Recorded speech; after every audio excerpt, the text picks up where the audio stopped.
શું તમે UPI pin ભૂલી ગયા છો? શું તમે ફોનપેથી યુપીઆઈ પિન રીસેટ કરવા માગો છો? તો આ વિડીયો તમારા માટે છે. વિડીયો એન્ડ સુધી જોજો. પહેલાં તો આપણે જાણી લઈએ કે યુપીઆઈ પિન શું હોય છે. યુપીઆઈ પિન એ 4 કે 6 અંકનું ગુપ્ત પાસવર્ડ છે. આ પિનનો ઉપયોગ પૈસા મોકલવા માટે અથવા કોઈને સ્કેન કરીને પેમેન્ટ મોકલવા માટે થાય છે. આ પિન તમારી બેંક એકાઉન્ટને સુરક્ષિત રાખે છે અને ટ્રાન્ઝેક્શન કરવા માટે મંજૂરી આપે છે. હવે યુપીઆઈ પિન રીસેટ કરવા માટે શું જોઈએ? તો કે યુપીઆઈ પિન રીસેટ કરવા માટે જે તમારું બેંક એકાઉન્ટ સાથે સંપૂર્ણપણે રજિસ્ટર છે એવો મોબાઈલ નંબર જોઈએ, પછી એટીએમ અથવા ડેબિટ કાર્ડ જોઈએ અને ફોનપે એપ ઇન્સ્ટોલ કરેલી તમારા ફોનમાં હોવી જોઈએ. હવે ફોનપે એપથી યુપીઆઈ પિન કઈ રીતે રીસેટ કરવું એ આપણે જોઈએ. તો કે ફોનપે એપ પહેલાં તો ઓપન કરો, એટલે જે એની હોમ સ્ક્રીન છે એમાં આ વિડીયોમાં બતાવ્યા પ્રમાણેનું એક હોમ પેજ દેખાશે. એમાં ઉપર લેફ્ટ સાઈડમાં જે ફોટો છે એના પર ક્લિક કરો.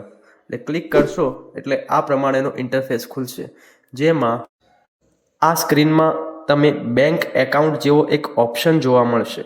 એ ઓપ્શનને ક્લિક કરો.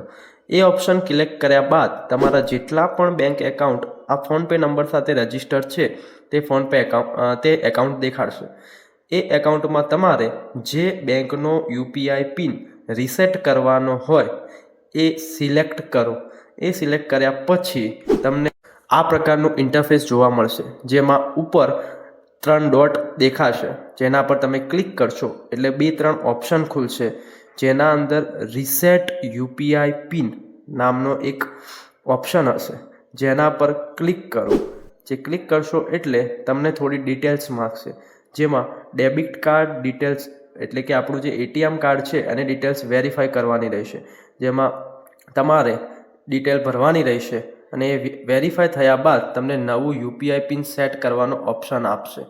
હવે યુપીઆઈ પિન રીસેટ પર ક્લિક કર્યા પછી જે ડેબિટ કાર્ડની ડિટેલ ભરવાની છે તેમાં ડેબિટ કાર્ડના છેલ્લા 6 અંક એક્સપાયરી ડેટ એન્ટર કરવાની રહેશે.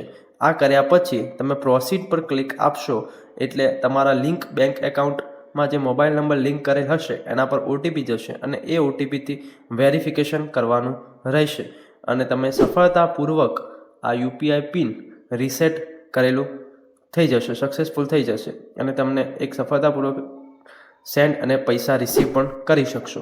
જો આ વિડીયો યોગ્ય લાગ્યું હોય અને ગમ્યું હોય તો એને શેર કરો, અમારી ચેનલને સબસ્ક્રાઈબ કરો, લાઈક કરો અને બેલ આઇકન પર ક્લિક કરો અને આ ચેનલને વધુમાં વધુ શેર કરો.